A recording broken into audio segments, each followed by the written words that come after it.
Welcome to The Explainer. Today we are diving into something absolutely massive, the electoral system that powers India, the world's largest democracy. So, how on earth does a nation of over 1 billion people actually vote? Let's get into it. It all really starts with this number, 543. Now, this isn't just a random figure. It's the total number of constituencies for India's national election. You can think of it as the fundamental framework for how nearly 1 billion eligible voters choose their government. So, these 543 electoral battlegrounds are all carefully mapped out across the country. But that begs the question, who actually draws these lines? And how does this whole system organize what is literally the single largest democratic exercise on Earth? Well, that's what we're here to explain. Here's our game plan. We'll kick things off with the incredible scale of this event. Then we'll meet the powerful referee that runs the whole show. After that, we'll see how the electoral map gets drawn, check the rules that keep it fair, and finally, we'll bring it all back to what it means for you, the individual citizen. First up, let's get a handle on the two basic types of elections that define India's political calendar.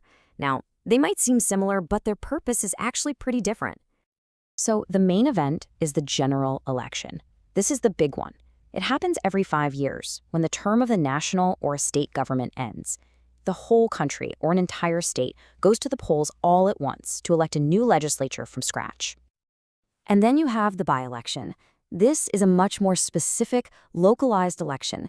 It only happens in one constituency when its elected representative can't serve anymore. Maybe they resigned or passed away. It's just about filling a single empty seat, not about forming a whole new government. Okay, so with an event this massive, involving millions of officials and almost 1 billion voters, you have to wonder, who's in charge? Who makes sure it all runs smoothly and fairly? Who is the referee here? That would be the Election Commission of India, or the ECI.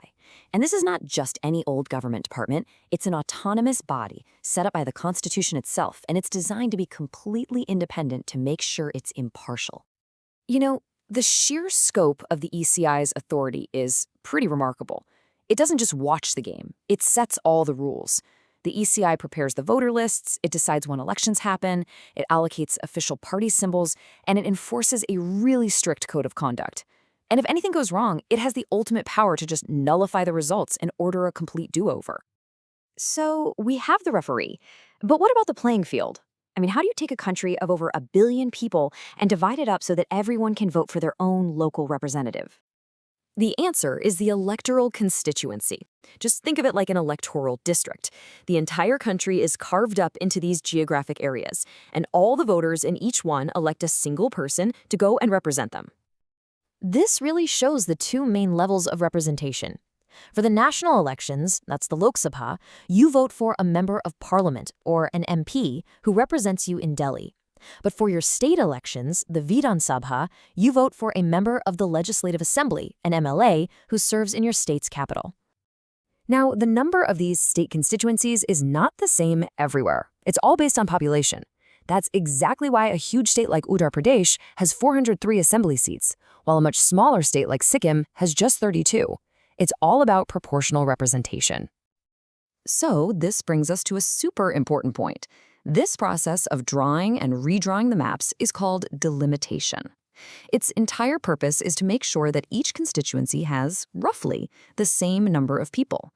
This ensures that a vote in one part of the country carries about the same weight as a vote anywhere else. Okay, so we've got a system of constituencies and an independent referee.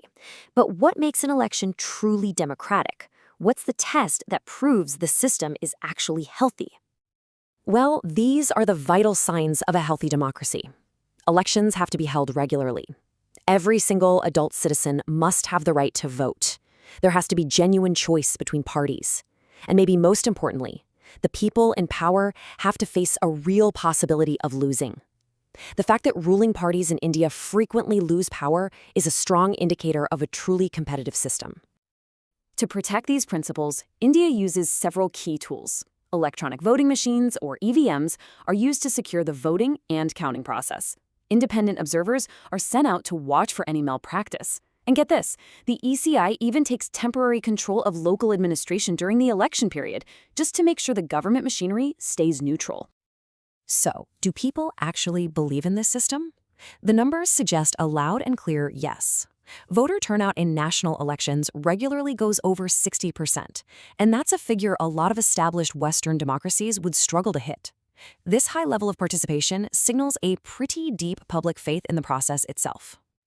We've looked at the grand machinery of the election, but now let's bring it all home and connect this huge system back to its single most important component, the voter. So here's a quick recap for you. Your constituency is your local voting area. You elect an MP to represent you nationally and an MLA to represent you at the state level. And a by-election is that special race to fill a vacant seat between general elections. At the end of the day, it all comes back to this one core idea. The entire structure, from the national level right down to your local polling booth, is built on the principle of equality, that your vote, your voice, should count just as much as anyone else's, no matter where you live. And that's our explainer on India's electoral system. It's a complex, continent-sized process for sure, but it's all founded on the simple, powerful act of a single citizen making a choice. Which leaves us with a final thought. In a system this large, what does your individual vote truly represent?